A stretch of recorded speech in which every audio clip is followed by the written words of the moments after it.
ডাক, টেলিযোগাযোগ ও তথ্য প্রযুক্তি মন্ত্রণালয় এবং তথ্য ও সম্প্রচার মন্ত্রণালয়ের উপদেষ্টা মোহাম্মদ নাহিদ ইসলাম বলেছেন, জুলাই গণ অভ্যুত্থান আমাদের আত্মমর্যাদা নিয়ে দাঁড়াতে শিখিয়েছে। এই আত্মবিশ্বাস নিয়ে আমরা বাংলাদেশকে নতুনভাবে গড়তে পারব। জুলাই গণ অভ্যুত্থানের সুফল যেন বাংলাদেশের প্রতিটি মানুষ পায়, সেই কাজটি আমাদের করতে হবে। 23 নভেম্বর শনিবার সরকারি বিজ্ঞান কলেজে 11তম জিএসসি ন্যাশনাল সায়েন্টিস্ট ম্যানিয়ার সমাপনী অনুষ্ঠানে প্রধান অতিথির বক্তৃতায় তিনি এসব কথা বলেন। কলেজের ছাত্রছাত্রীদের উদ্দেশ্যে উপদেষ্টা বলেন, আমাকে স্যার বলার দরকার নেই, আমি আপনাদের ভাই। গণ অভ্যুত্থানের মতো কাঁধে কাঁধ মিলিয়ে একসঙ্গে এগিয়ে যাব। ভুল করলে শুধরে দেবেন। যদি জাতির প্রয়োজন পড়ে আমরা আবারও রাস্তায় নামব।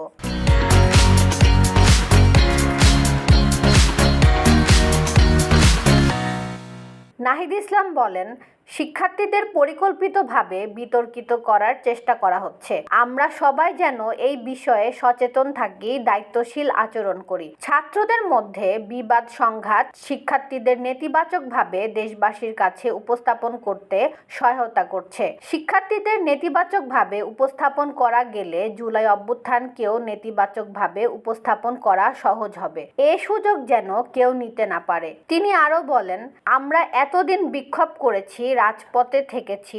আমাদের এখন রাষ্ট্র গঠনের সময়। আমাদের এখন মেধাকে কাজে লাগাতে হবে, সৃজনশীলতাকে কাজে লাগাতে হবে।